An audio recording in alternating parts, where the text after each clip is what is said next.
اللہ اللہ اللہ۔ قرآن حکیم نے بھی سورہ آل عمران کے آخری رکوع میں ذکر کو سب سے پہلے اور سب سے اہم عامل کی حیثیت سے شمار کیا ہے۔ چنانچہ اس کی پہلی آیت جو ہے سورہ آل عمران کے آخری رکوع کی، اس میں تو وہی مضمون جو میں بیان کر چکا وہ آیا ہے، ان فی خلق السماوات والارض واختلاف اللیل والنہار لآیات لأولی الالباب۔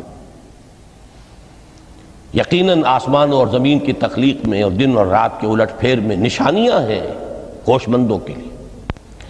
ان کے ذریعے سے انسانی شعور کے اندر وہ معرفت رب اجاگر ہوگی۔ وہ پہلا مرحلہ اس نے طے کر لیا، وہ ڈورمنٹ معرفت اب ایکٹیویٹ ہو گئی۔ اب مزید فکر کا مرحلہ ہے جو اگلی آیت میں آیا ہے،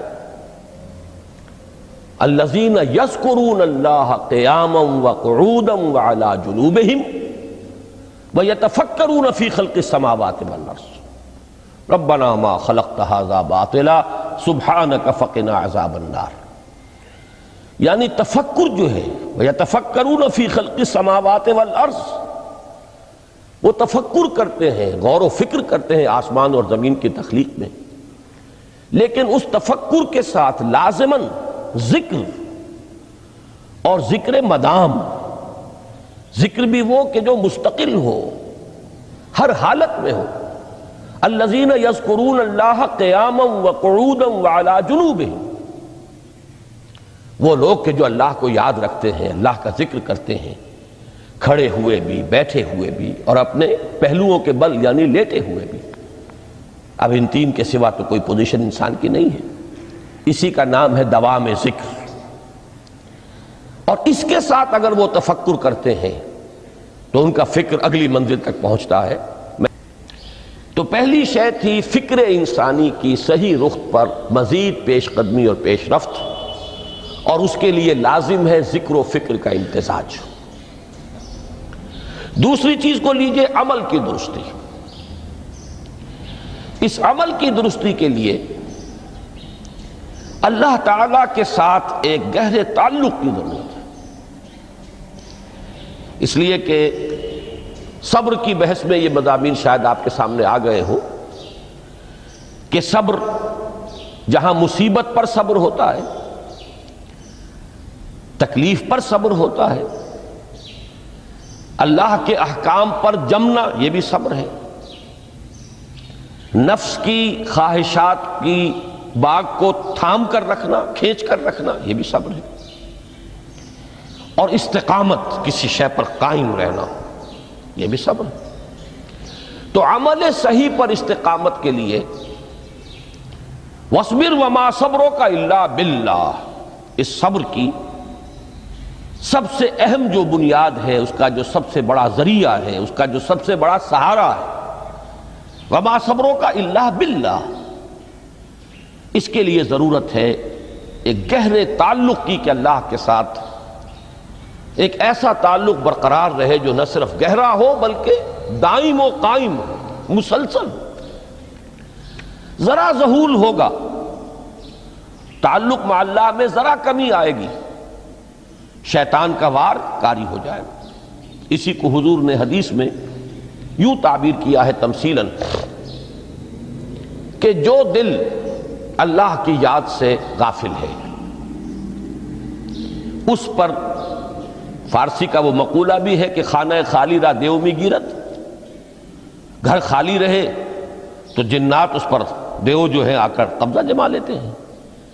تو خانہ قلب جو ہے اگر یاد خدا بندی سے خالی ہو گیا تو شیطان ابلیس لعین اپنی تھوتنی ٹکا دیتا ہے۔ یہ لفظ آتا ہے سور کے منہ کے لیے تھوتنی، جس طرح اس کا نکلا ہوا سا منہ ہوتا ہے آگے، تو یہ لفظ استعمال کیا گیا کہ وہ اپنی تھوتنی انسان کے دل پر جما کر اور پھوکے مارنی شروع کر دیتا ہے۔ تو شیطان کو موقع ہی تب ملتا ہے جب انسان کے تعلق مع اللہ کے اندر کمی ہو، وہ خانہ بالکل خالی ہو گیا ہو یا اتنا ضعیف ہو گیا ہو کہ کل عدم ہو جائے، گویا کہ نہیں۔ تیسری چیز کی طرف آئیے، روحانی ترقی۔ روحانی ترقی کے لیے میں ایک اصطلاح کے سامنے لا رہا ہوں، اس سے مراد کیا ہے؟ روحانی ترقی کے لیے ہماری دینی اصطلاح ہے تقرب الی اللہ، اللہ سے قریب تر ہوتے چلے جانا۔ اس پر میرا ایک کتابچہ بھی ہے، تقرب الی اللہ کے 2 مدارج، 2 درجے، جو در حقیقت ایک حدیث نبوی علیہ الصلوۃ والسلام ہی پر مبنی ہے کہ حضور نے ایک درجہ قرار دیا ہے تقرب بالفرائض، فرائض کے ذریعے سے انسان اللہ کا قرب حاصل کرے۔ ایک ہے تقرب بالنوافل، نوافل کے ذریعے سے اللہ کا قرب حاصل کرے۔ ان میں کیا نسبت و تناسب ہے، اہمیت کے اعتبار سے کون بڑھ کر ہے، بلندی کے اعتبار سے کون بڑھ کر ہے، یہ تمام مسائل میں نے اپنی اس تقریر میں بیان کیے تھے جو اس کتابچے میں شائع ہوئی ہے۔ اس وقت میں اس کی تفصیل میں نہیں جا رہا، صرف یہ تذکرہ اس لیے کر رہا ہوں کہ جن کو بھی خواہش ہو جائے وہ اس کا مطالعہ کرے۔ ہماری اس وقت کی گفتگو سے وہ کتابچہ اس جگہ پر منسلک ہوگا۔ تو تقرب الی اللہ، یہ تقرب کوئی فزیکل فینومینن نہیں ہے، جسمانی یا مادی مسئلہ نہیں ہے۔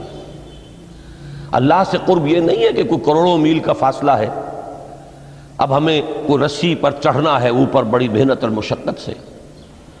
فصل تو ہے ہی نہیں، فاصلہ ہے ہی نہیں، بعد ہے ہی نہیں۔ نحن اقرب الیہ من حبل الورید، ہم تو انسان سے اس کی شہرگ سے بھی زیادہ قریب ہیں۔ ہوا معکم اینما کنتم، وہ تو تمہارے ساتھ ہی ہوتا ہے جہاں کہیں بھی تم ہو، بس صرف یہ کہ تمہاری توجہ نہیں ہوتی، تم اور چیزوں میں مشغول و مصروف رہتے ہو، تم ہماری طرف دھیان ہی نہیں دیتے، تم ہماری طرف متوجہ ہی نہیں ہوتے۔ ہم تو مائل بے کرم ہیں، کوئی سائل ہی نہیں، راہ دکھلائیں کسے رہنو منزل ہی نہیں۔ انسان جب متوجہ ہو جاتا ہے اور بڑھتا ہے، آگے پیش قدمی کرتا ہے روحانی اعتبار سے، تو یہ ہے در حقیقت تقرب الی اللہ، اور اسی کو ہم کہیں گے روحانی ترقی۔ اب ان 3 چیزوں کو اگر آپ نے ذہن میں جما لیا، پھر میری بات کی ترتیب اس کو ذہن میں قائم کیجئے۔ ہم چلے کہاں سے؟ کہ دین کے ساتھ اصل مناسبت فلسفے کی نہیں، حکمت کی۔ نمبر 2، حکمت قرآنی کا پہلا اور اہم ترین اور بنیادی مسئلہ معرفت رب کا حصول ہے۔ اس کا نتیجہ شکر خداوندی ہے، اس کا ذریعہ آیات آفاقی، آیات انفسی، اور سب سے بڑھ کر آیات قرآنیہ ہیں جو الذکر ہے، جو تذکرہ ہے، جو ذکرہ ہے۔ لیکن اس پہلے مرحلے کو اگر کوئی انسان بفضل ہی تعالی، اللہ کے فضل و کرم سے طے کر لے، اب اس کے سامنے 3 مسئلے، فکر کی مزید پیش رفت، مزید پیش قدمی صحیح رخ پر، اس کے لیے ذکر اور فکر دونوں کا امتزاج لازمی ہے۔ فقر قرآن اختلاط ذکر و فکر، الذین یذکرون اللہ قیاما وقعودا وعلی جنوبہم ویتفکرون فی خلق السماوات والارض۔ دوسری شے عمل کا درست رہنا، نہ افراط و تفریط ہو، عدم توازن ہو، نہ انسان نفس سے مغلوب ہو جائے، نہ انسان جذبات کی رو میں اندھا ہو جائے، نہ انسان ماحول سے مرعوب ہو کر متاثر ہو جائے، صحیح رخ پر اس کا عمل۔ نمبر 3، روحانی ترقی، جو اصل حاصل ہے، جو اصل مقصود ہے۔ نمبر 2 چیز کے لیے تعلق مع اللہ ضروری، نمبر 3 کے لیے تقرب الی اللہ ضروری۔ اب غور کیجئے، ان تینوں چیزوں کا بڑا گہرا تعلق ہے نماز کے ساتھ۔ ان تینوں کے لیے ستون کی حیثیت نماز کو ہے۔ لہذا ایمان کے بعد یا معرفت رب کے بعد حکمت دین کا اہم ترین مسئلہ نماز، صلاۃ۔ اس لیے کہ ایک طرف یہ انسان کو اللہ کے ساتھ ایک گہرے تعلق کا ذریعہ فراہم کرتی ہے، اپنے تمام مصروفیات میں سے ان مشغولیتوں میں جن میں گم ہونے کا خدشہ ہوتا ہے نکلو، 24 گھنٹے کے معمولات میں سے کم 5 مرتبہ تو لازماً نکلو اور اپنے آپ کو ذرا، اپنے حواس کو بھی، اپنی باطنی کیفیات کو بھی ذرا تازہ کرو۔ اگر کوئی گندگی، نجاست، کسی طرح کی ناپاکی کا کوئی معاملہ ہے، طہارت حاصل کرو۔ طہارت سے تمہارے اندر روح کو بھی بالیدگی ہوگی، تمہارے حواس بھی تازہ ہوں گے، تم گویا کہ بحیثیت کل تمہاری ہستی چاق و چوبند ہو جائے گی۔ وہ کسل، وہ سستیاں، وہ جو ایک کثافتیں ہوتی ہیں، ان سب سے نجات حاصل کرو اور اب اپنے رب کے حضور میں کھڑے ہو جاؤ، اس کے ساتھ اپنا عہد بھی تازہ کرو، اس کی اہم صفات کو بھی اپنے ذہن میں پھر مستحضر کرو۔ یہی وجہ ہے، دیکھیے میں نے جو آیات آپ کو شروع میں سنائی تھی، سورہ لقمان کی 2 آیتیں، پہلی آیت میں اس کا ترجمہ کر چکا، دوسری آیت وَلَقَدْ وَإِذْ قَالَ لُقْمَانُ لِابْنِهِ وَهُوَ يَعِظُهُ يَا بُنَيَّ لَا تُشْرِكْ بِاللَّهِ إِنَّ الشِّرْكَ لَظُلْمٌ عَظِيمٌ۔ اس کے بعد درمیان میں کچھ مضمون آ کر پھر وہ آیہ مبارکہ آئی، یا بنی اقم الصلاۃ وامر بالمعروف وانہی عن المنکر واصبر علی ما اصابک۔ گویا کہ اہم ترین چیز، بنیادی ترین چیز، اللہ کو محض پہچان لینا کافی نہیں ہے، یاد رکھنا ضروری ہے۔ اللہ یاد رہے گا تو فکر صحیح آگے بڑھے گا، اللہ یاد رہے گا اور اس کے ساتھ ایک گہرا تعلق جو ہے برقرار رہے گا تو عمل درست رہے گا۔ بالکل یہی بات سورہ طٰہٰ میں جو پہلی وحی حضرت موسیٰ علیہ السلام پر ہوئی، اور پہلا مخاطبہ ہے چونکہ حضرت موسیٰ کو یہ انبیاء کرام کے مقدس گروہ میں ایک امتیازی حیثیت حاصل ہے کہ ان سے براہ راست گفتگو ہوئی ہے، اگرچہ صرف ایک پردہ تھا، اوٹ من ورائے حجاب گفتگو ہوئی ہے، لیکن یہ کہ کوئی فرشتے کا درمیانی جو ہے وہ لنک نہیں تھا، براہ راست اللہ تعالیٰ نے حضرت موسیٰ علیہ السلام سے کلام فرمایا۔ کلم اللہ موسیٰ تکلیما، موسیٰ سے تو اللہ نے کلام فرمایا جیسے کہ کلام کیا جاتا ہے۔ تو پہلا مخاطبہ ہے، یہ پہلا مکالمہ ہے، پہلی وحی کہیے، اسی میں یہ الفاظ بھی موجود ہیں، اننی انا اللہ لا الہ الا انا فاعبدنی واقم الصلاۃ لذکری۔ یہ گویا کہ حکمت قرآنی کا ایک بہت بڑا خزانہ ہے یہ آیت مبارکہ، کہ خود حضرت موسیٰ علیہ السلام کو جو ہدایت دی جا رہی ہے، میں ہوں، میں اللہ، اننی انا اللہ لا الہ الا انا، میرے سوا کوئی معبود نہیں، فاعبدنی، بس میری بندگی، میری عبادت، میری پرستش، میری محبت، اس کو اختیار کرو۔ وَأَقِمِ الصَّلَاةَ لِذِكْرِي، اور نماز کو قائم رکھو میری یاد کے لیے۔ بلکہ اسی سلسلہ کلام میں آگے چل کر سورہ طٰہٰ میں آتا ہے، کافی گفت و شنید کے بعد جب حضرت موسیٰ نے کچھ معذرت بھی کی، کچھ دعائیں بھی کی، اللہ نے ایک دعا قبول بھی کی کہ ان کے بھائی کو بھی شریک کر دیا، حضرت ہارون کو بھی۔ اس کے بعد پھر جب فرمایا کہ اب جاؤ فرعون کی طرف، تو اس میں فرمایا وَلَا تَنِيَا فِي ذِكْرِي، اور دیکھنا یہ جو عظیم مشن تمہارے کندھے پر آ گیا ہے، بڑا بھاری اور کٹھن ایک فرض ہے جو تم پر عائد ہو گیا ہے، اس کے لیے سب سے بڑی تمہارے پاس جو قوت کا ذریعہ ہے وہ نماز ہے۔ اقیم فلا تنیا عن ذکری، میری یاد میں کبھی غفلت نہ کرنا، اس میں کبھی کوئی کمی نہ آنے دینا۔ جیسا کہ میں نے عرض کیا تھا کہ جیسے ہی وہ تعلق جو ہے کمزور پڑتا ہے یا منقطع ہو جائے معاذ اللہ، تو پھر انسان گویا کہ شیطان کے لیے ایک لقمہ تر بن جاتا ہے۔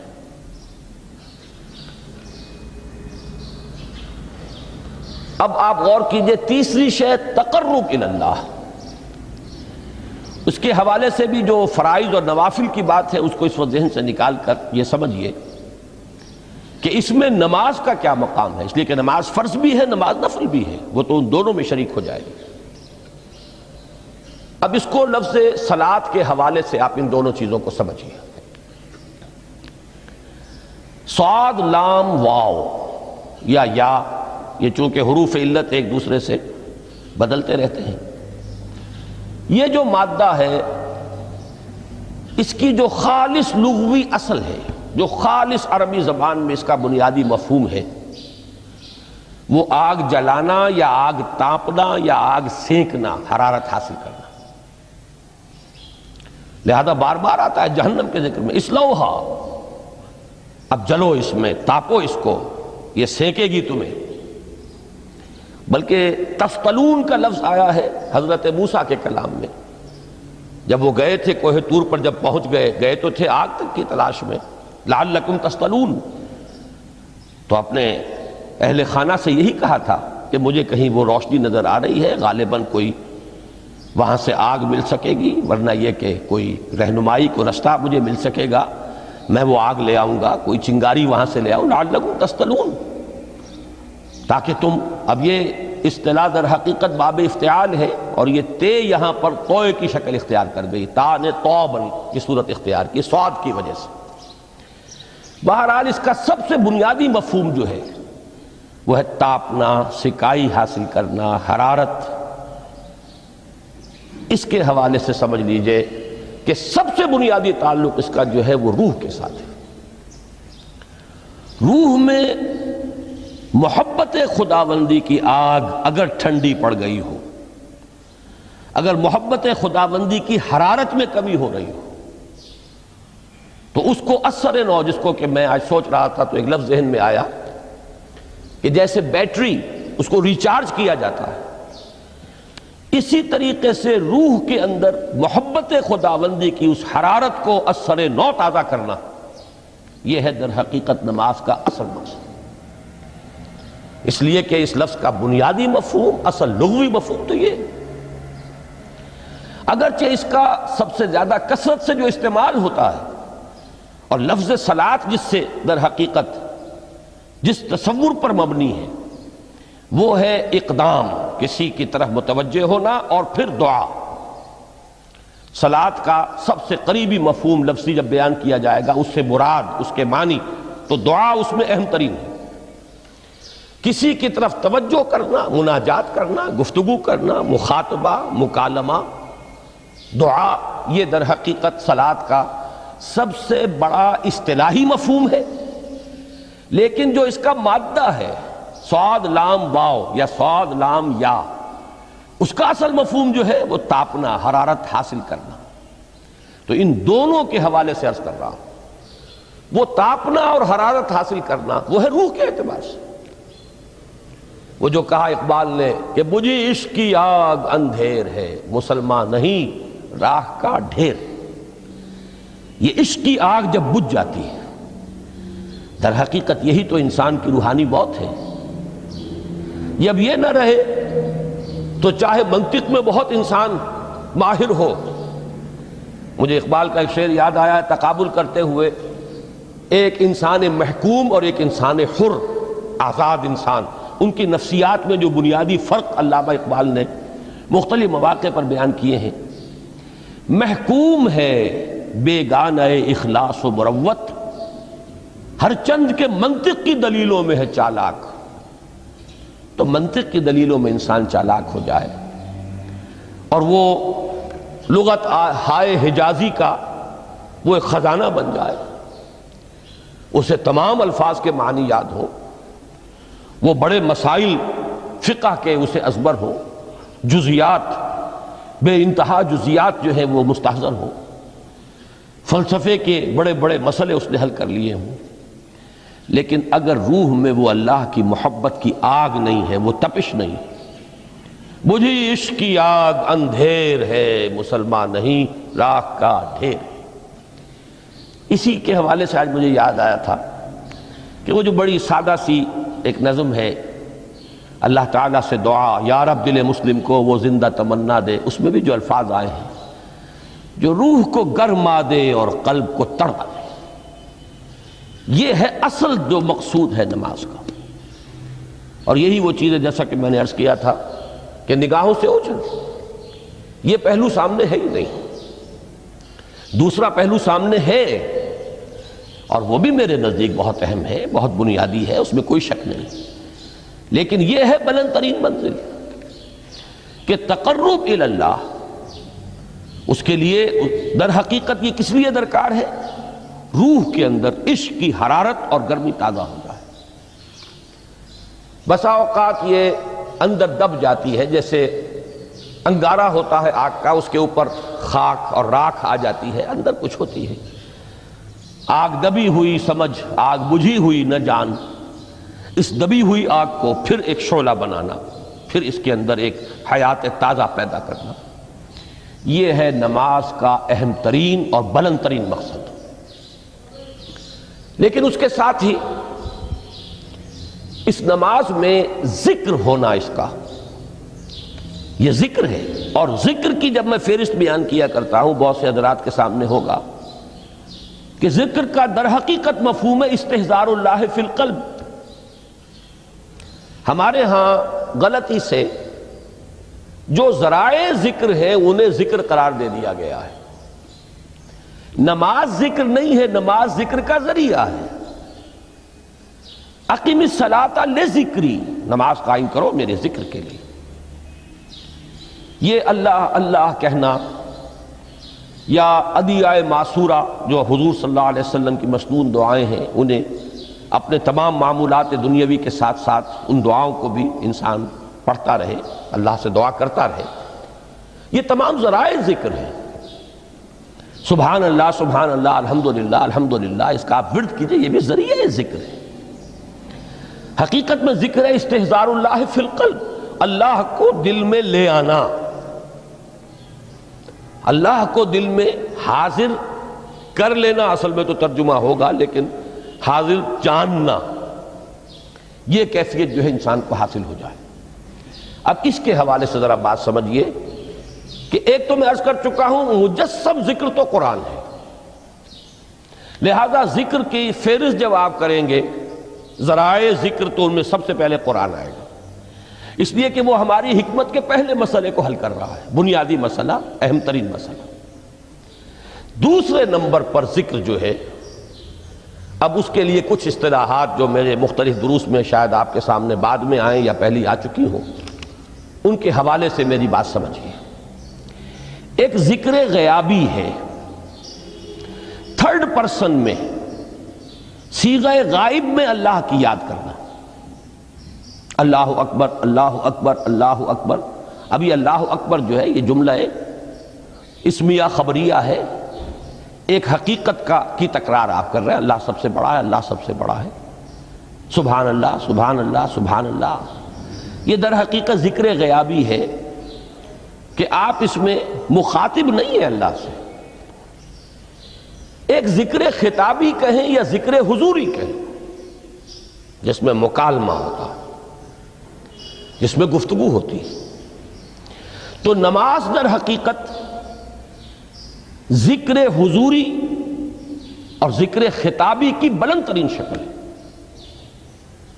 اس لیے میں نے عرض کیا تھا کہ نماز کے لفظ یا صلاۃ کے لفظ، یہ اصطلاحی معنی جو اکثر و بیشتر کیے جاتے ہیں وہ ہے دعا، اور دعا میں ہوتا کیا ہے؟ مکالمہ ہے، مخاطب، اے اللہ، اے میرے رب، اے پروردگار۔ پھر یہ کہ اس میں اقدام اور کسی کی طرف متوجہ ہونا، یہی وجہ ہے کہ افتتاح صلاۃ، نماز کو شروع کرنے کے لیے ایک تو وہ الفاظ جو قرآن مجید میں آئے ہیں، انی وجہت وجہی للذی فطر السماوات والارض حنیفا وما انا من المشرکین، یہ ہے توجہ کا ارتکاز، بشرطے کہ یہ صرف الفاظ ہی نہ نکل رہے ہوں، واقعتاً یہ تعبیر ہو اس وقت کی انسان کی نفسیاتی کیفیت کی۔ کہ شعوری طور پر وہ فیصلہ کرتا ہے کہ اب میں منقطع ہو رہا ہوں، ہر چہار طرف سے اپنی توجہ کو ہٹا کر، ہر مسئلے سے اپنے آپ کو خالی و ذہن کر کے، یعنی ظاہری اور باطنی دونوں اعتبار سے میں اپنی توجہ کا ارتکاز کر رہا ہوں اس ذات کی طرف جس نے آسمانوں اور زمین کو پیدا کیا، اور بالکل یکسو ہو کر رہا ہوں۔ انی وجہت وجہی للذی فطر السماوات والارض حنیفا وما انا من المشرکین۔ اور دوسری وہ جو دعا جس سے ہم افتتاح کرتے ہیں اپنی نماز کا، دیکھیں اس میں خطاب کا کس قدر اہتمام ہے۔ وہاں سبحان اللہ نہیں ہے، سبحانک اللہم، پاک ہے تو اے رب ہمارے، وبحمدک وتبارک اسمک وتعالی جدک۔ اب آپ غور کر رہے ہیں، یہ ہے تخاطب، براہ راست مخاطب ہونا شروع ہو رہی ہے۔ تو سب سے پہلی بات تو یہ ہوئی کہ ذکر کی ایک شکل ہے ذکر غیابی، دوسری ذکر حضوری، اور ذکر حضوری یا ذکر خطابی کی بلند ترین منزل، بلند ترین اس کا ذریعہ نماز۔ اس کو ایک پہلو سے اور سمجھ لیجئے، سورہ فاتحہ جب پھر ہم پڑھتے ہیں جسے الصلاۃ کہا گیا ہے، جو لب لباب ہے، خلاصہ ہے، اس میں پھر تدریجاً غیاب سے حضور کی طرف پیش قدمی ہوتی ہے۔ الحمدللہ رب العالمین الرحمن الرحیم مالک یوم الدین، یہ ذکر غیابی ہے، اس میں ابھی خطاب نہیں آیا، یہ وہی جملہ اسمیہ ہے۔ کل تعریف اس اللہ کے لیے ہے جو تمام جہانوں کا پروردگار ہے، مالک ہے، جو رحمان ہے، رحیم ہے، جزا و سزا کے دن کا مختار و مالک ہے۔ اب یہ غیاب سے حضور کی طرف، ایاک نعبد و ایاک نستعین اہدنا الصراط المستقیم، یہ ہے وہ۔ اب پہلے ایک معاہدہ ہے، ایک اقرار ہے، اعتراف ہے، وعدہ ہے، اور پھر دعا ہے، استدعا ہے کہ حضور نے فرمایا، یقول اللہ تعالی، اللہ یہ فرماتا ہے، اسی لیے اس کو حدیث قدسی کہیں گے، قسمت الصلاۃ بینی و بین عبدی نصفین، میں نے نماز کو اپنے اور اپنے بندے کے مابین آدھا آدھا تقسیم کر دیا ہے۔ اب یہاں تک تو جملہ ہے اللہ کا، یہ ہے حدیث قدسی۔ اب آگے جو ہے نریشن اس کی جو ہے حضور صلی اللہ علیہ وسلم کی جانب سے ہے، یعنی خبر دے رہے ہیں وہ اللہ کی طرف سے ہی۔ ویسے تو تمام احادیث ہی گویا کہ ہم سمجھتے ہیں انسپائرڈ تو اللہ کی طرف سے ہی ہے، لیکن یہ کہ جہاں صراحت ہو کہ اللہ کہتا ہے وہ حدیث قدسی ہے۔ تو یقول اللہ تعالی قسمت الصلاۃ بینی و بین عبدی نصفین، یہاں تک تو حدیث قدسی ہے۔ اب دوسری عام حدیث ہے، اذا قال العبد الحمد للہ رب العالمین یقول اللہ تعالی حمدنی عبدی، جب بندہ کہتا ہے الحمدللہ رب العالمین، پروردگار کہتا ہے میرے بندے نے میری حمد کی۔ جب بندہ کہتا ہے الرحمن الرحیم، پروردگار فرماتا ہے اثنا علی عبدی، میرے بندے نے میری ثنا کی، بڑی تعریف کی۔ جب بندہ کہتا ہے مالک یوم الدین، اللہ فرماتا ہے مجدنی عبدی، میرے بندے نے میری بڑی بزرگی بیان کی ہے، تمجید کی ہے۔ پھر جب بندہ کہتا ہے ایاک نعبد و ایاک نستعین، اللہ فرماتا ہے ھذا ما بینی و بین عبدی ولعبدی ما سأل، یہ ہے میرے اور میرے بندے کے درمیان۔ یہ تو معاہدہ ہے نا، معاہدے میں تو دو فریق جکڑے جاتے ہیں، بند جاتے ہیں، یہ میرے اور میرے بندے کے درمیان ہے، اور میرے بندے نے جو طلب کیا میں نے دیا، اس لیے کہ اس میں طلب بھی تو ہے، ایاک نستعین، تیری مدد چاہتے ہیں، یہ طلب ہے، اسی کی شرح ہے جو اب آخری تین آیتیں ہیں۔ پروردگار ہم تیری مدد چاہتے ہیں، پروردگار ہم تیری ہی بندگی کرتے ہیں اور کریں گے، اور تیری ہی مدد چاہتے ہیں، چاہیں گے۔ اگر حال میں اس کا ترجمہ کریں گے، زمانہ حال کے اعتبار سے، اس لیے کہ فعل مضارع میں تو دونوں موجود ہیں، شامل ہیں، تو یہ ایک اعتراف ہے، اظہار حال ہے۔ اللہ کرے کہ وہ واقعتاً صحیح اظہار حال ہو، ہم واقعی اللہ کی بندگی کرتے ہوئے یہ کہیں کہ ایاک نعبد، ورنہ اگر ہماری اصل صورتحال سے وہ مطابقت نہ رکھتا ہو تو پھر تو ایک طرح کا جھوٹ ہو جائے گا، غلط بیانی ہو جائے گی۔ ایاک نعبد، تیری ہی بندگی کرتے ہیں، اور مستقبل میں کیجئے، کریں گے، یہ ہے عہد۔ تیری ہی مدد چاہتے ہیں، تجھی سے مدد طلب کرتے ہیں، تجھی سے مدد چاہتے رہیں گے، اس کے لیے فرمایا وَلِعَبْدِ مَا سَأَلَ۔ اور پھر اس کے بعد وہ استدعا ہے، اهدنا الصراط المستقیم صراط الذین انعمت علیہم غیر المغضوب علیہم ولا الضالین۔ اس حدیث میں اس کو ایک ہی جملے کو لیا گیا ہے، ایک ہی جملے کی حیثیت سے۔ جب بندہ یہ کہتا ہے تو اللہ فرماتا ہے ھذا لعبدی ولعبدی ما سأل، یہ خالص میرے بندے کے لیے ہے۔ اس بندے نے ایک درخواست پیش کی ہے اور میں نے گرانٹ کی، وہ اپلیکیشن، وہ ریکویسٹ گرانٹڈ ہم نے دے دی، ولعبدی ما سأل۔ یہ ہے اس کی تاثیر کا عالم، بشرطے کے معاملہ وہ شعور کے ساتھ، بشرطے کے مطابقت ہو ظاہر اور باطن کی، بشرطے کے مطابقت ہو قول اور فعل کی، تو اس کا اتنا اونچا مقام ہے کہ ایک ایک جملہ ادھر ادا ہوا، ادھر اللہ کی طرف سے ریسپانس مل رہی ہے۔ افلاک سے آتا ہے نالوں کا جواب آخر، اٹھتے ہیں حجاب آخر، کرتے ہیں خطاب آخر۔ اللہ اللہ اللہ لا الہ الا اللہ، اللہ اللہ لا الہ الا اللہ۔ آمینہ بی بی کے گلشن میں آئی ہے تازہ بہار، آمینہ بی بی کے گلشن میں آئی ہے تازہ بہار، پڑھتے ہیں صلی اللہ وسلم، پڑھتے ہیں صلی اللہ وسلم، آج در و دیوار۔